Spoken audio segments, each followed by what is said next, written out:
Boa noite. Olá, boa noite. Uma influenciadora digital com 400 mil seguidores nas redes sociais foi presa ao tentar embarcar para Dubai com quase meio quilo de cocaína. A modelo ostentava luxo em viagens para fora do país. Agora vai responder na justiça por tráfico internacional de drogas. O equipamento de raio-x do aeroporto de Guarulhos, em São Paulo, detectou a presença da droga na mala do suspeito. Peterson de Souza Fontes tentava embarcar para Dubai, cidade nos Emirados Árabes, conhecida pelos shoppings de luxo, com quase meio quilo de cocaína. A droga estava escondida nestes frascos de suplemento alimentar. Ao todo, eram 600 cápsulas com cocaína. A influenciadora digital Laís Crisóstomo viajava com Peterson. Os dois foram presos. Na mala dele, além da droga, havia pertences pessoais da modelo. As passagens dos dois, que são amigos, estavam na mesma reserva. Pelas características que a gente tinha, havia uma identidade ali de uma convergência de circunstâncias que demonstravam que havia um possível envolvimento dessa outra pessoa também naquela ocorrência. Segundo a Polícia Federal, Peterson e Laís viajariam para encontrar o noivo da influenciadora digital, um empresário brasileiro que mora e trabalha em Dubai. Foi ele quem pagou as passagens aéreas. Em depoimento, Peterson disse que a droga seria levada para uso recreativo. A polícia não acredita nessa versão, assim como o juiz que negou habeas corpus à modelo. Na decisão, ele alega que pela quantidade de cocaína apreendida, Laís não pode ser enquadrada como usuária e vai responder por tráfico internacional. Só nos últimos 8 meses, Laís viajou pelo menos 5 vezes para o exterior. Nas redes sociais, ela ostenta luxo nos Alpes franceses e em praias paradisíacas nas Maldivas. A modelo tem 400 mil seguidores. A defesa de Peterson não foi localizada. O advogado de Laís não quis comentar a prisão. Para a polícia, ela negou que soubesse do transporte da droga. Em Dubai, essa quantidade de cocaína apreendida está avaliada em mais de R$1 milhão. Aqui, a cocaína, por ser produzida aqui na América do Sul, ela acaba tendo um custo mais baixo, mas fora do país ela tem um custo bastante elevado. Então, tudo indica que não se tratava de um uso recreativo, tanto pelo quantitativo como pelo valor. Veja agora outros destaques do dia. Ministro do Supremo manda prender ex-deputado Roberto Jefferson por ataques à democracia. Procuradoria-Geral da República é contra a prisão. Polícia do Distrito Federal conclui que deputada Joyce Hasselmann caiu sozinha. Presidente da Argentina será investigado por fazer festa clandestina em residência oficial. E na série especial, o drama das crianças que crescem em abrigos longe de pai e mãe.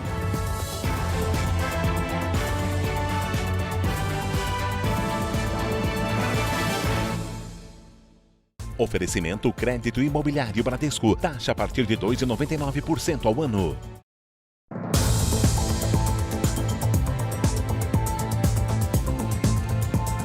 Foi presa hoje mais uma mulher suspeita de integrar uma quadrilha na região conhecida como Cracolândia, no centro de São Paulo. Ela fazia parte de um grupo de mulheres que é monitorada pela Polícia Civil e que atua diretamente no tráfico de drogas. Jovem e sem antecedentes criminais. Daniele Alves dos Santos, de 29 anos, mora a 22 quilômetros da região do centro de São Paulo, conhecida como Cracolândia. Na casa dela foram encontrados tabletes de maconha, pedras de crack e comprimidos de êxtase. Essas fotos mostram ela numa barraca, onde as drogas costumam ser vendidas. Segundo a investigação, ela trabalhava diretamente com Paulo Henrique Marques dos Santos, mais conhecido como Fuzil. Ele é um dos traficantes mais procurados do estado. Para a polícia, Daniele atuava como depositária do traficante. Na conta bancária dela foram encontradas diversas transações que podem ser referentes à venda de drogas.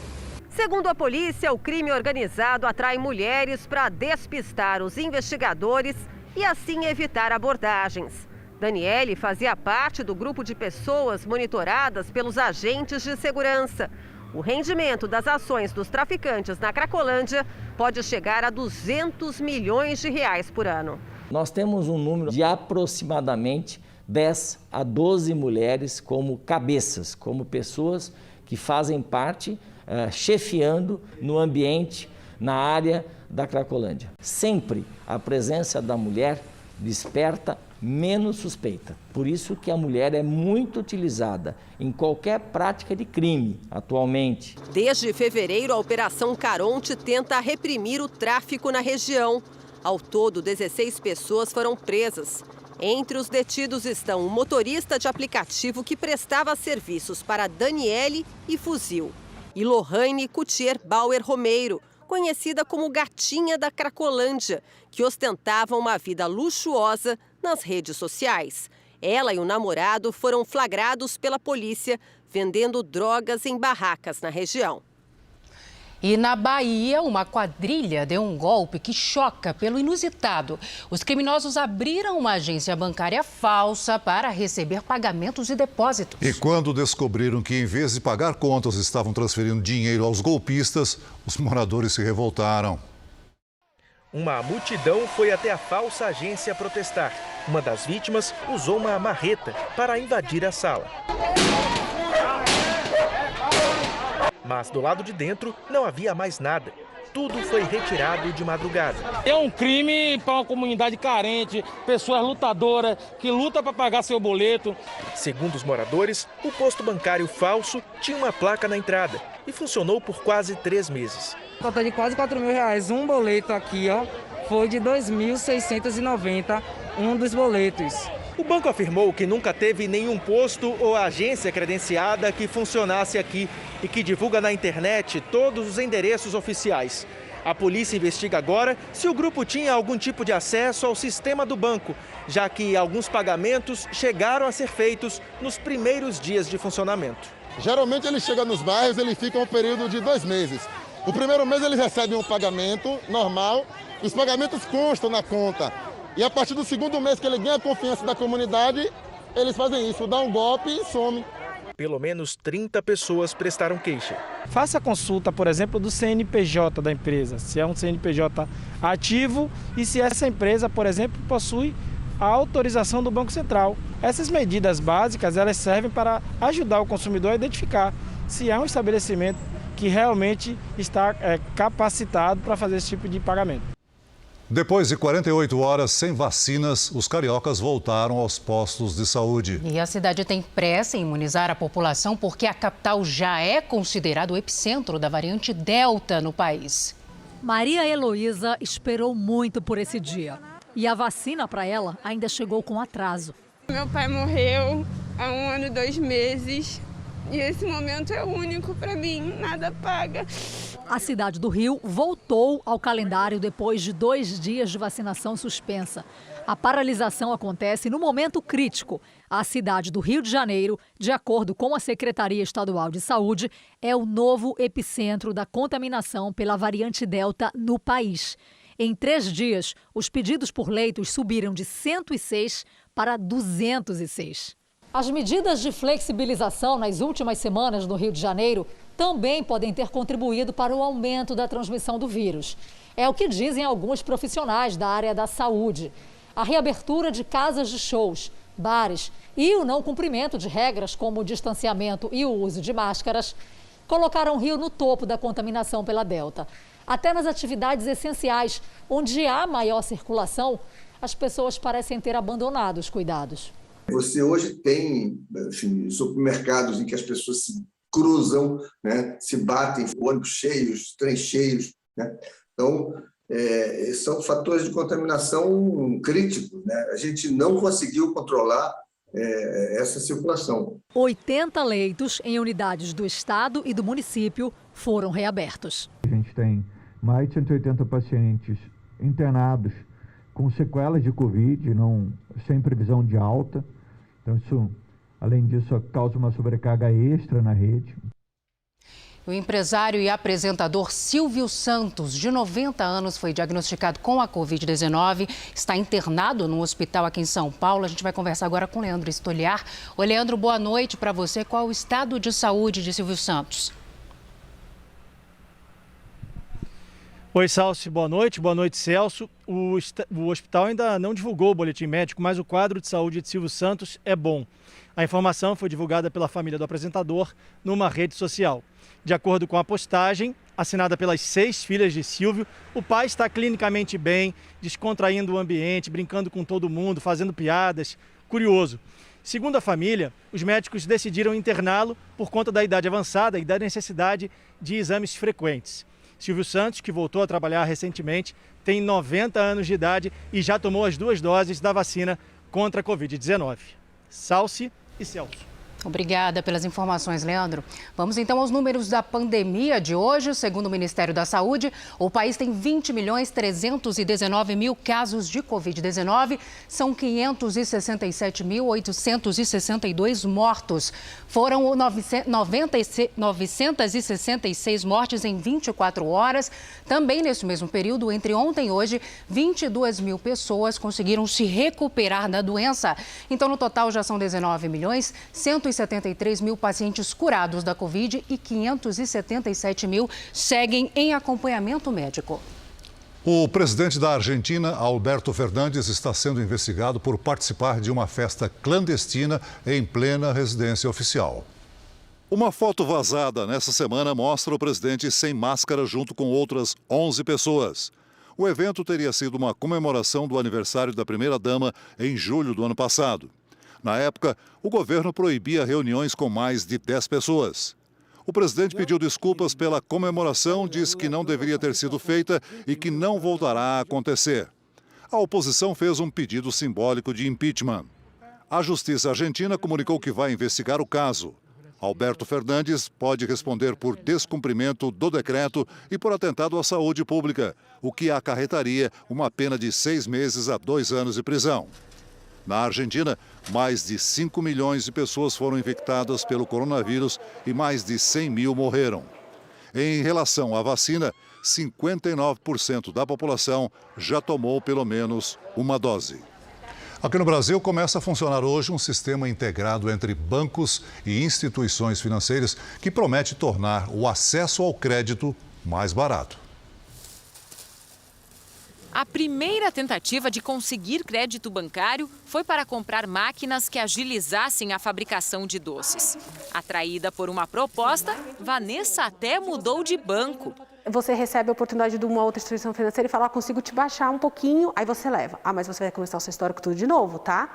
Ela diz que nunca ficou devendo ao banco, mas agora, na pandemia, precisava de capital de giro. Outra burocracia. E aí começou o martírio, porque mandava documento, voltava documento, manda documento, volta documento. Um sistema de negócios implementado hoje promete minimizar as dificuldades encontradas por Vanessa e por outros empresários e empreendedores espalhados pelo país. Ele é chamado de Open Banking, que em português quer dizer bancos abertos. Funciona assim: com o aval do cliente, outros bancos e instituições financeiras vão ter acesso aos dados cadastrais e de pagamentos do correntista. O sistema pode ser usado por pessoas físicas e jurídicas. Entre os compartilhamentos permitidos estão extrato bancário, movimentação dos últimos meses, faturamento e os serviços utilizados, o que ajuda a checar como anda a reputação do correntista junto ao banco e pode facilitar a oferta de crédito. O novo sistema vai abrir concorrência entre as instituições financeiras. O que prevêem os especialistas vai estimular a oferta de novos serviços, novas propostas e até melhores taxas bancárias. Para micro e pequenos empresários, uma chance maior de obter crédito sem tanta burocracia. A previsão é de que o sistema esteja funcionando por completo em dezembro.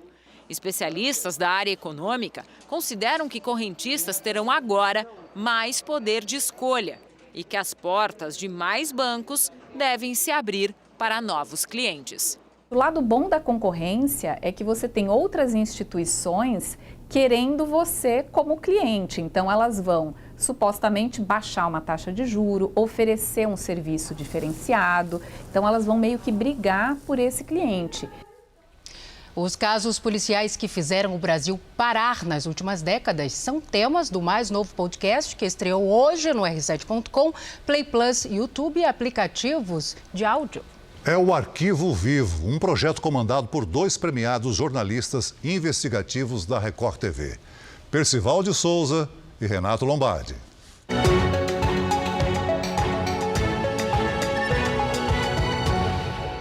Pessoal, esse aqui é o Arquivo Vivo. Eu e o Percival de Souza vamos contar exatamente histórias que muitas vezes a gente não retrata na televisão, no rádio e no jornal.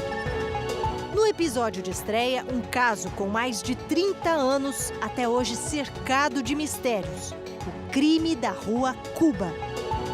Além do casal e além dos 2 filhos, não havia mais ninguém no interior da casa. Nós tivemos a oportunidade de fazer jornalisticamente a cobertura de muitos casos de repercussão. Muitas vezes até o julgamento e depois até também a prisão daqueles acusados.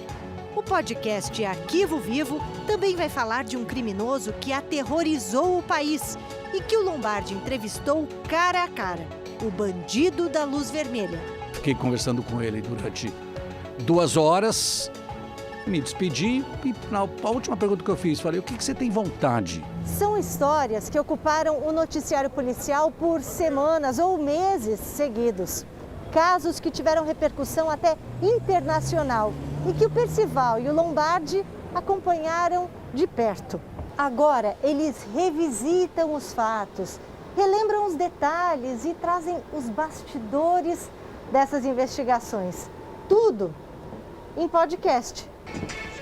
Que dá para ouvir a qualquer hora, de qualquer jeito, em qualquer lugar. Nós vamos relembrar muitos casos e também vamos analisar casos recentes, quem sabe até do dia a dia, para que a gente possa explicar como trabalha a polícia, como trabalha a justiça, como os peritos trabalham no local. O corpo fala, o local fala, é super interessante. Nós vamos, inclusive, inovar, criar uma nova situação para contar esses casos de maneira atualizada, mas com as mesmas emoções que foram registradas no passado. E você pode ouvir o podcast Arquivo Vivo no R7.com, Play Plus e nos aplicativos de podcast. Ainda hoje, ex-deputada Flor de Lis é presa no Rio de Janeiro. E na série especial, o drama das crianças que crescem longe dos pais, em abrigos.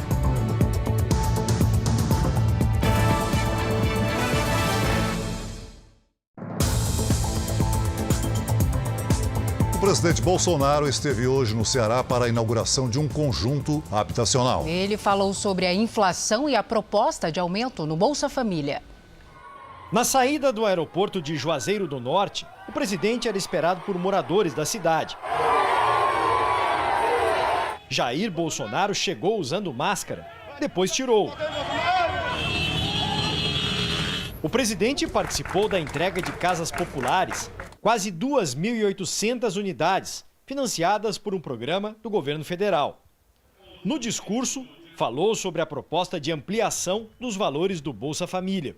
Nesta semana, apresentamos 2 propostas para o Parlamento, de modo que o Bolsa Família, necessário para uma parte da nossa população, tenha no final do ano, no mínimo, um reajuste de 50%. O presidente Jair Bolsonaro voltou a criticar governadores pelos efeitos na economia de medidas de isolamento social que foram adotadas durante a pandemia, como o fechamento do comércio. O presidente também falou sobre o avanço da inflação, que, segundo ele, não é um problema enfrentado hoje, só aqui no Brasil. E essa medida, por alguns governadores, entre eles desse estado, foram, além de impensadas, foram muito mal recebidas pela população. Mandar ficar em casa sem prover ganho para a sua subsistência, isso é mais do que uma maldade, é um ato criminoso. Sabemos que a inflação chegou em nosso país, como chegou no mundo todo. A pandemia desequilibrou a economia. Em julho, a inflação acumulada em 12 meses chegou a quase 9%. O presidente citou uma medida para reduzir o preço do gás de cozinha. E eu determinei, e desde abril desse ano, não existe mais imposto federal no gás de cozinha. O preço do gás sai de 45 para 130, baseado em 3 fatores: o frete, a margem de lucro de quem vende e o ICMS do governador do estado. De Juazeiro do Norte, o presidente viajou para o Rio de Janeiro. Ele vai passar o sábado na cidade de Resende, no interior do estado.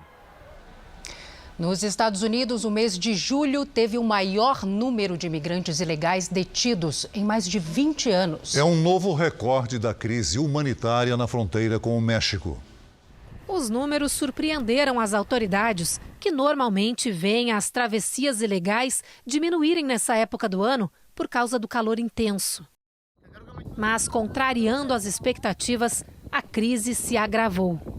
Em julho, mais de 212 mil pessoas foram detidas cruzando ilegalmente a fronteira, um aumento de 13% em relação ao mês anterior. Pelo menos 83 mil viajavam em grupos familiares e quase 19 mil eram menores de idade desacompanhados. Segundo dados do governo, 45% dos imigrantes detidos em julho foram expulsos do país. Diante da crise, o presidente Joe Biden decidiu estender uma ordem de saúde pública criada pelo antecessor Donald Trump e que no passado foi alvo de críticas do Partido Democrata. A ordem, chamada Título 42, permite um procedimento rápido de expulsão dos imigrantes. Eles são devolvidos para o México sem chance de buscar asilo aqui nos Estados Unidos. A medida já foi responsável pela expulsão de mais de 940 mil pessoas. Mas, segundo o secretário de Segurança Interna americana, as políticas usadas por Biden são ineficazes. Em um áudio vazado, Alejandro Mayorkas criticou o governo, chamou a crise de insustentável e disse que o sistema está prestes a quebrar. Os Estados Unidos anunciaram que vão retirar milhares de pessoas do Afeganistão neste final de semana. Segundo o Pentágono, tropas americanas devem chegar a Cabul no domingo para resgatar quem trabalha na embaixada. A preocupação aumenta porque a capital do país está cercada pelo grupo Talibã. Até o momento, pelo menos 17 territórios estão sob controle dos extremistas. Veja a seguir, o ex-deputado Roberto Jefferson já está preso no complexo de Bangu. E na série especial, o trabalho para recuperar crianças que foram abandonadas e vivem hoje em abrigos.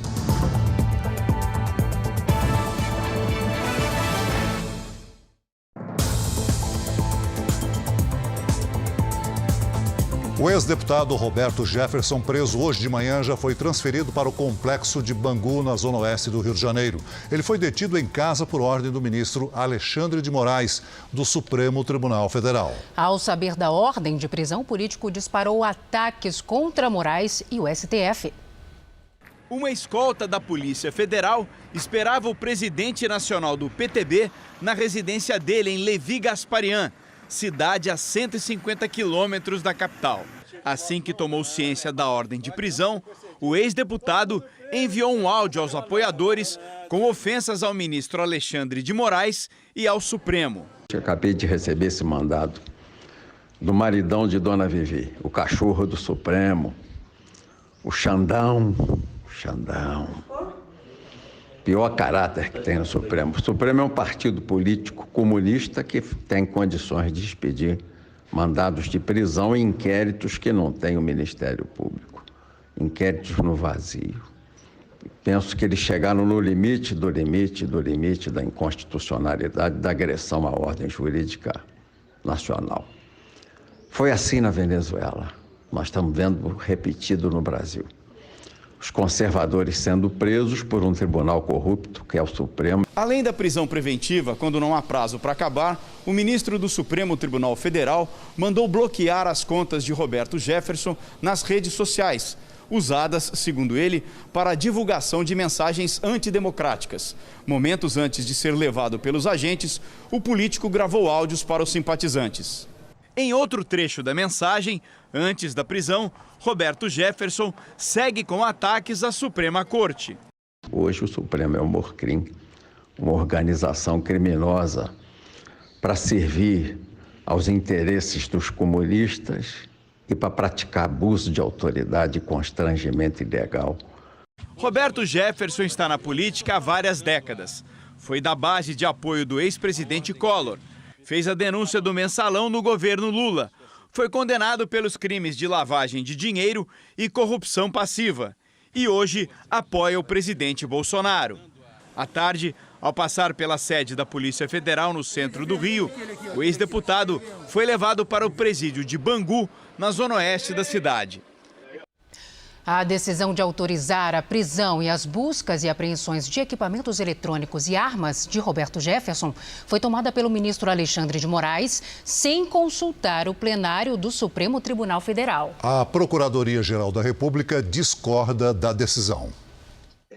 No despacho, o ministro sustenta que o inquérito é para apurar a atuação de organização criminosa de forte atuação digital e com núcleos de produção, publicação, financiamento e político, com nítida finalidade de atentar contra a democracia e o Estado de Direito. As postagens na internet de Roberto Jefferson foram indicadas como provas dos crimes. As entrevistas também.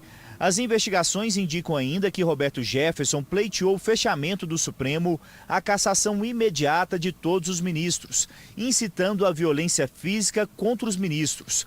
Na decisão, Alexandre de Moraes justifica a prisão preventiva e aponta vários crimes: calúnia, difamação, injúria, incitação ao crime, apologia ao crime, associação criminosa, denunciação caluniosa e outros delitos previstos na Lei de Segurança Nacional e no Código Eleitoral. Houve forte repercussão à prisão de Roberto Jefferson, que é vista como um novo capítulo na disputa institucional entre o Supremo e o presidente da República. Roberto Jefferson é próximo a Jair Bolsonaro. A filha de Jefferson, a ex-deputada Cristiane Brasil, escreveu improvável referência ao presidente. Estão prendendo os conservadores e o bonito não faz nada, o próximo será ele. E se não for preso, não vai poder sair nas ruas já. Acorda. Já o embaixador da China, um dos alvos dos ataques de Roberto Jefferson, comemorou. O PTB, partido comandado por Roberto Jefferson, se diz incrédulo com a prisão, que classificou como uma medida arbitrária orquestrada pelo ministro Alexandre de Moraes. O partido diz ainda que o ato demonstra mais uma vez a tentativa de censurar o presidente da legenda. O vice-presidente Hamilton Mourão também comentou a prisão. Eu tenho visto aí que o ex-deputado Roberto Jefferson, ele faz as críticas aí, críticas que você pode colocar pesadas. Se o camarada se sente ofendido, eu acho que ele tem que buscar o devido processo, né? Então, o ministro Alexandre de Moraes, ele tem uma certa prerrogativa aí, né? Então, essa história de mandar prender, eu acho que é meio complicado isso aí. Eu apurei que o ministro Alexandre de Moraes não vai levar a prisão de Roberto Jefferson para ser analisada no plenário do Supremo. Isso só ocorre quando são julgadas medidas contra políticos com mandato e foro privilegiado. Roberto Jefferson é ex-deputado federal. Fontes afirmam também que Alexandre de Moraes não ouviu os outros ministros do STF antes de decidir pela prisão do presidente nacional do PTB, mas isso não chegou a gerar uma crise entre os integrantes da corte. Moraes já tem um aval dos colegas para tomar medidas para proteger o Supremo. Diante da repercussão, o ministro Alexandre de Moraes divulgou a seguinte nota. Informamos que no dia 5 de agosto de 2021, a Polícia Federal enviou para este gabinete uma representação requerendo a prisão preventiva de Roberto Jefferson e a realização de busca e apreensão na sua residência. A representação, no mesmo dia, foi entregue para a Procuradoria-Geral da República e foi dado o prazo de 24 horas para que pudesse manifestar-se. Até a decisão que decretou a prisão preventiva de Roberto Jefferson, não havia qualquer manifestação da Procuradoria-Geral da República a esse respeito, embora vencido o prazo. A Procuradoria-Geral da República rebateu.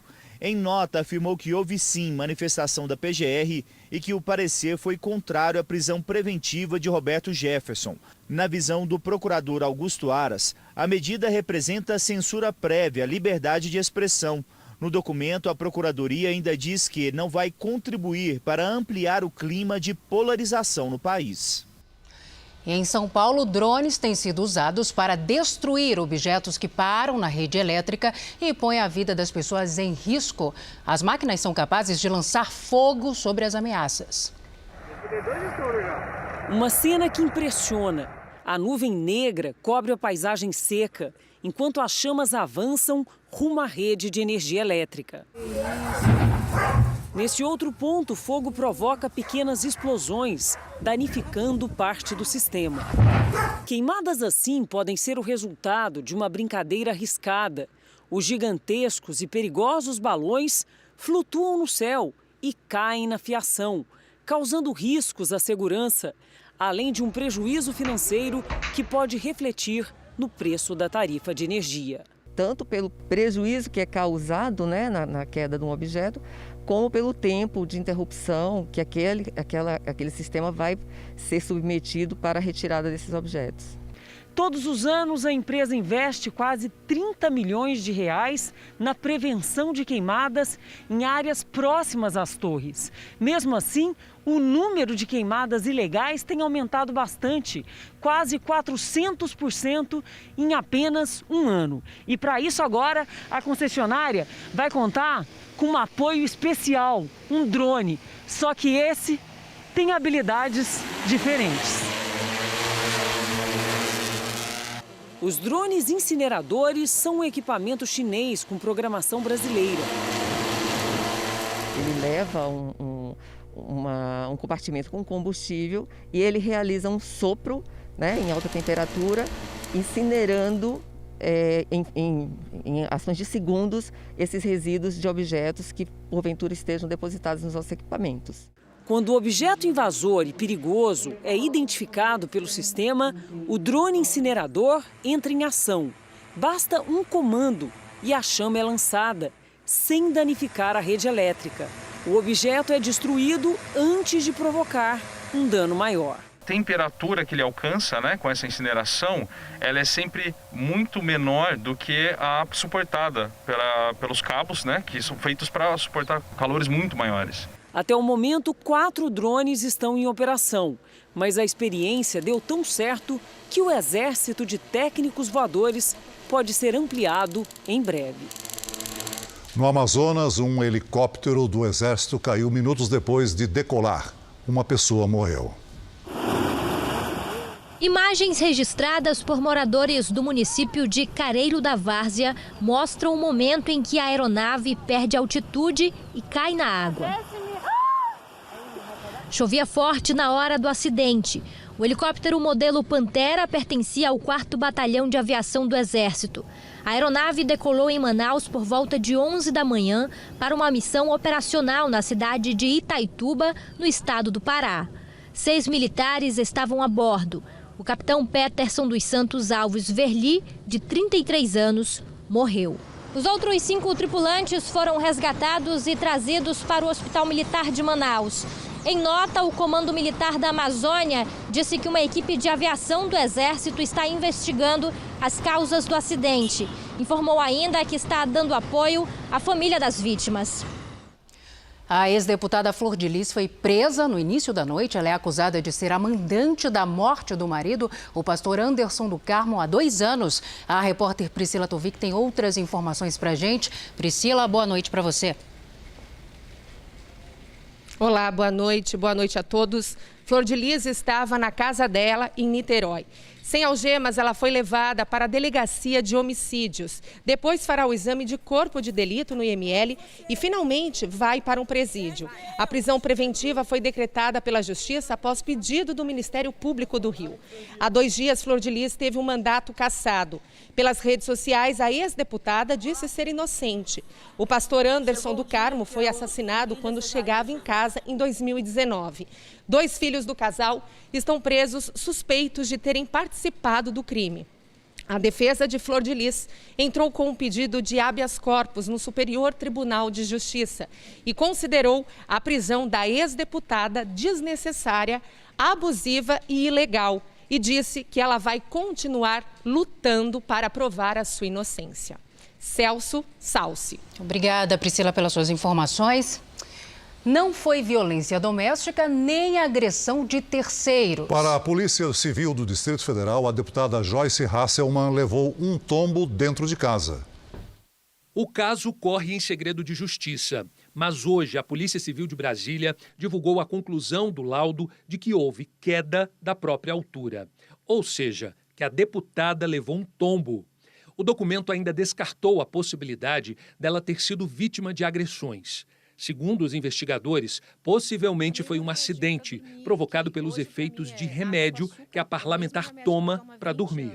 Na investigação não ficou evidente qualquer elemento que apontasse para a prática de violência doméstica ou atentado por parte de terceiros. Uma conclusão bem diferente da versão apresentada pela deputada Joyce desde que o assunto foi divulgado pela imprensa. A deputada chegou a apontar 2 suspeitos. A parlamentar sofreu fraturas no rosto, na costela e cortes, além de hematomas pelo corpo. Joyce Hasselmann afirma que assistia a uma série quando adormeceu e acordou 7 horas depois sobre uma poça de sangue. Para o advogado da parlamentar, o laudo da polícia encerra o caso. É claro que foi importante discutir a questão da segurança, a questão da ponta de câmara nos prédios oficiais da Câmara dos Deputados e também do Senado Federal. Mas o que interessa é que, no caso concreto, nós confiamos no trabalho da Polícia Civil e realmente esse assunto está encerrado. Por meio da assessoria, a deputada Joyce disse que vai se pronunciar no momento oportuno.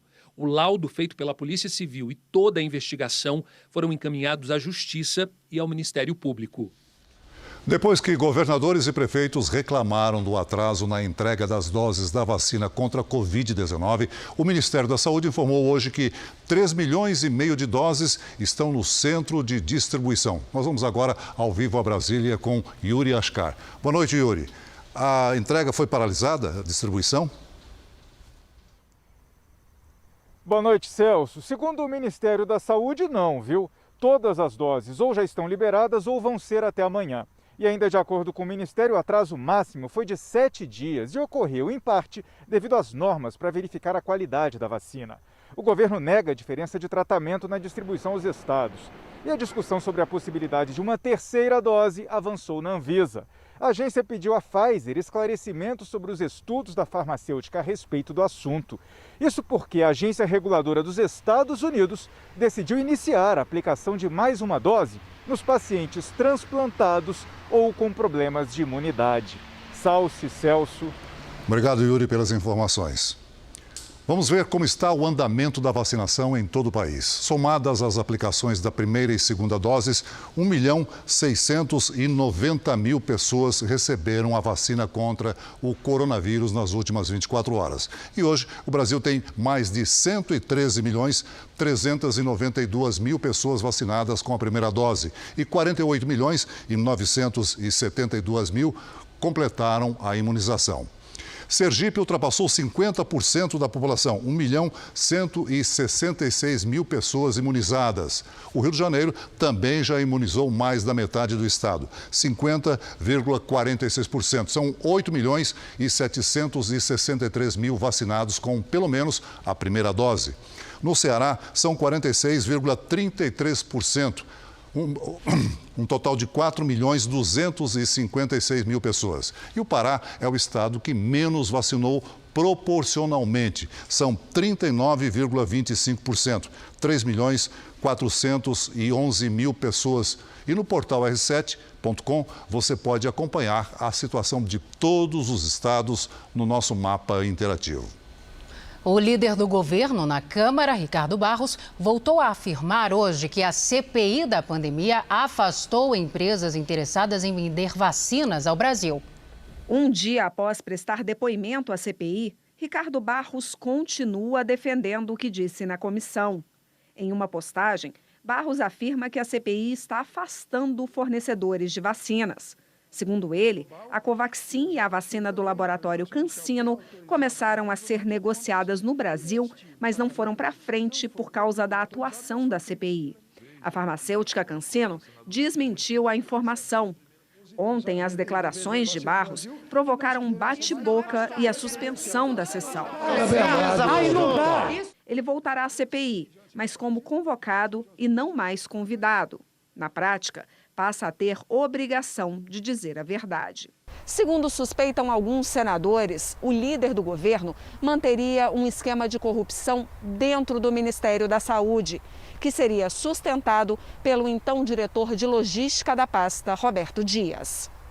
Documentos recebidos pela comissão mostram que há um inquérito na Procuradoria da República do Distrito Federal que investiga se na gestão de Roberto Dias foram cometidas irregularidades em contratos emergenciais no Ministério da Saúde para a compra de produtos necessários para combater o coronavírus. De acordo com o inquérito, foram compradas em abril do ano passado 240 milhões de máscaras de uma empresa que tem como atividade principal de comércio a venda de joias, relógios e bijuterias. O contrato fechado foi de quase 700 milhões de reais, apesar do capital social dessa empresa ser de somente 800 mil reais. Roberto Dias foi quem comandou essa reunião. Um documento do Ministério mostra que o então diretor de logística afirmou que este seria o segundo maior contrato do Ministério em termos de valores, perdendo apenas para o contrato com o Butantan. A empresa foi questionada na reunião sobre o capital social dela, mas o representante afirmou que não teria dificuldades para levantar esse capital de giro porque haveria um grupo de investidores que daria o suporte econômico necessário. Entramos em contato com a assessoria de Roberto Dias, mas não obtivemos resposta. A empresa do episódio citado na reportagem também não se pronunciou. 5 estações do metrô na zona norte do Rio de Janeiro voltaram a funcionar depois de um grave acidente. Um caminhão derrubou uma passarela sobre a linha férrea no bairro de Acari por volta das 11 da noite de ontem. Uma composição do metrô não conseguiu frear e acabou arrastando a estrutura. Ninguém ficou ferido.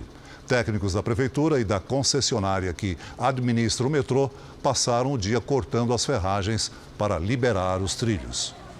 Há 2 dias, o município de Jacareacanga, no sudoeste do Pará, está encoberto por fumaça. O céu mudou de cor e a visão só alcança alguns metros. Segundo os moradores, o problema é resultado de queimadas na região.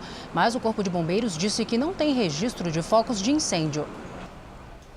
E desde quarta-feira, moradores de Curitiba enfrentam um rodízio de água mais severo. Hoje choveu no Paraná, em Guarapuava, no leste do estado, por exemplo. Em 12 horas, choveu o volume esperado para todo o mês de agosto. Lidiane Sayuri, boa noite para você. Como deve ser o fim de semana, hein? Vamos lá, Salce, Celso. Boa noite para vocês, para quem nos acompanha. Infelizmente, essa chuva boa no Paraná perde força. Uma frente fria deixa o tempo mais nublado do que chuvoso entre o Paraná e o Rio de Janeiro. Neste sábado, os ventos úmidos e frios que sopram do mar mantêm as nuvens sobre estas áreas e pode chover fraco a qualquer hora. Em toda a área mais clara aqui do mapa, o tempo fica firme. O calor no interior do Brasil mantém o alerta de queimadas nas áreas vermelhas. Na costa do Nordeste, a chuva diminui, mas ainda há risco de alagamentos e deslizamentos, principalmente em Pernambuco. Vamos agora às temperaturas. O friozinho continua no Centro-Sul. Em Porto Alegre, sábado à tarde, com 19 graus. No Rio de Janeiro, faz até 24. Em Cuiabá, 28. Em Salvador, 25 e até 37 em Palmas. Em São Paulo, sábado de muitas nuvens e garoa. Mínima de 15 e máxima de 19 graus. No domingo, o sol aparece tímido e faz até 25. E no Tempo Delivery tem gente de olho no fim de semana. Lide, o Lincoln quer saber a previsão para Três Marias, Minas Gerais. Vamos para lá, Celso. Lincoln, o seguinte, nada de chuva nos próximos dias. Fique atento à baixa umidade do ar nas horas mais quentes. Fim de semana com máximas de 29 e 30 graus. A Sandy é de Major Vieira, Santa Catarina. Opa! Sandy, faz frio por aí, né? Sábado nublado com máxima de 14 graus. Domingo e segunda com chuva leve e temperaturas à tarde na casa dos 17, 20 graus. Participe você também do Tempo Delivery pelas redes sociais. Mande a sua mensagem com a hashtag #VocêNoJR. Boa noite, gente. Boa noite, Lide. Em mais um efeito do processo de aquecimento global, o mês de julho passado foi o mais quente já registrado na história do planeta. O levantamento é feito há mais de 140 anos pela Agência do Clima do Governo dos Estados Unidos. Segundo os dados, a média mensal de julho ficou 0,1 grau acima do recorde anterior, registrado em 2020. Tudo indica que 2021 fique entre os 10 anos mais quentes da história. O ex-prefeito do Rio de Janeiro, Marcelo Crivella, recebeu de volta o passaporte e está autorizado a viajar para o exterior. A decisão foi do ministro Gilmar Mendes, do Supremo Tribunal Federal, e atendeu a um pedido da defesa de Crivella. A apreensão do documento e a proibição de deixar o país estavam em vigor desde a prisão de Crivella em dezembro passado, que foi revertida pouco depois. Para Gilmar Mendes, Marcelo Crivella tem respondido devidamente ao processo em que é réu e, por isso, não demonstra risco de fugir à aplicação da lei. Cerca de 30 mil crianças hoje vivem acolhidas em abrigos no Brasil. São meninos e meninas que crescem longe de uma família. Sem o amor e o carinho dos pais, as referências se perdem e o futuro é incerto. A reportagem especial de hoje mostra que é fundamental levar o suporte emocional para que essas crianças cresçam com saúde física, mental e emocional.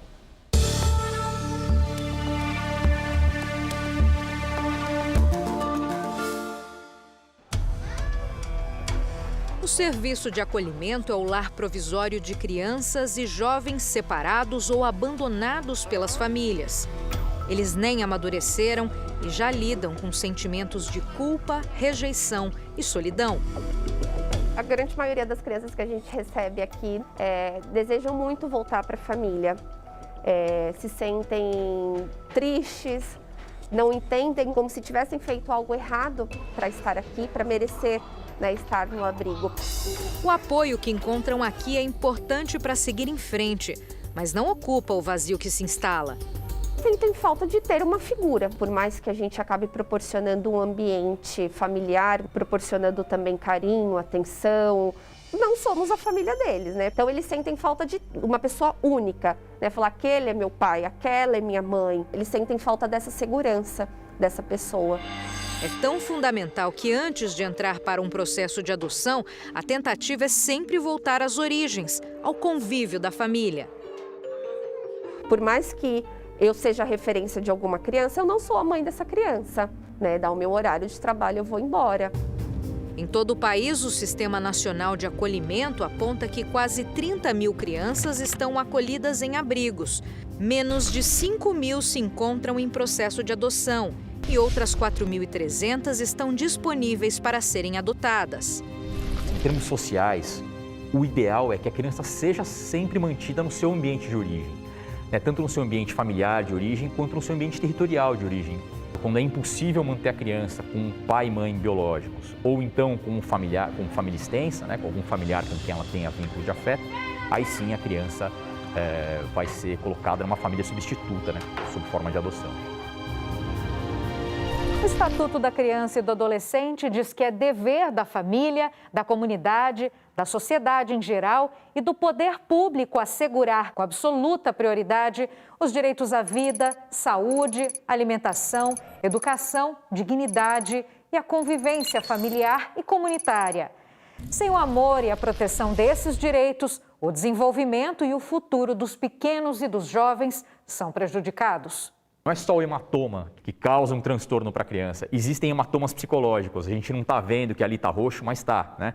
E é importante que as pessoas prestem atenção nisso e que eventuais abusos psíquicos também sejam denunciados. Para este sociólogo, 2 pontos ajudam a sustentar a formação de uma criança. A formação familiar e o meio social. Com essas duas situações bem resolvidas, é muito difícil uma criança se desvirtuar uma pessoa. Se o seu grupo social, o seu segmento social não é bom e sua família é uma família desestruturada, aí não tem jeito. Um estudo aponta que 70 mil crianças vivem no Brasil em situação de rua. Em uma pesquisa com quase 600 crianças e adolescentes acolhidos por projetos sociais, 19% disseram que dormem com fome. 37% declararam ter sofrido algum tipo de violência. 70% são vítimas de violência doméstica. 79% informaram que nunca tiveram contato com furto ou roubo. O estudo foi feito em 2019 e de lá para cá, a pandemia de Covid-19 pode ter aumentado o número de menores que vivem nessas condições e agravado a situação de quem já vivia nas ruas. Pelo Brasil, quase 8.000 voluntários do projeto Anjos da Madrugada levam alimentos, cobertores e dedicação a quem mora nas ruas. E a constatação é de que cada vez mais crianças e jovens ficam expostos ao caminho para o vício, prostituição, violência, um universo perturbador. A gente tem encontrado crianças de várias formas, de várias maneiras, que elas foram também para as ruas. Muitas acabam seguindo as escolhas dos seus pais por conta de situações de vícios ou problemas econômicos. Outras foram abandonadas nas ruas e, às vezes, não existe nem mais um desejo da família de estar com elas, de cuidar delas, de levar elas para um futuro melhor. A falta de estrutura familiar reflete no desenvolvimento completo dessa criança, né? A falta de uma alimentação, a falta de um diálogo, a falta de um carinho. Afastadas de um lar, as referências se perdem. Os principais valores, que são os valores que qualquer pessoa aprende dentro de casa, que é o amor ao próximo, que, querendo ou não, a pessoa acaba perdendo esse sentimento de amar a pessoa, porque ela só busca ajuda, ela só busca auxílio dos momentos difíceis que ela passa vivendo. A questão é que ela, por não ter seus pais ali próximos, não ter valores familiares, ela acaba, principalmente, que eu vejo no trabalho que a gente realiza, é a esperança. A desestrutura psicológica pode chegar ao limite do abandono. Recém-nascidos deixados em hospitais ou até mesmo ao relento. Deus do céu, não tô acreditando nisso. Bebês indefesos à espera do socorro, rejeitados pelas famílias. Acaba sendo covardia, né? Com uma criança indefesa que não tem nenhuma forma de se defender, o que leva as pessoas a tomar essa atitude, como nós temos uma visão também espiritual de tudo que acontece, é que as pessoas emocionalmente e espiritualmente estão totalmente vazias e desestruturadas. Elas acham que a melhor alternativa é descartar, infelizmente, falar dessa forma, a criança que, na ótica dela, naquele momento, se torna mais um problema. Trabalhar para a mudança é dar uma nova perspectiva para o futuro delas. Tem que haver uma base da fé e uma base familiar. Qualquer ser humano que tiver uma base da fé e uma base familiar, esse ser humano vai ser completo e vai conseguir realizar todos os seus sonhos. O Jornal da Record termina aqui. A edição de hoje na íntegra e também a nossa versão em podcast estão no Play Plus e em todas as nossas plataformas digitais. E à 00:30 tem mais Jornal da Record. Fique agora com a novela Gênesis. A gente se vê amanhã. Cuide-se. Tchau. Boa noite e até amanhã.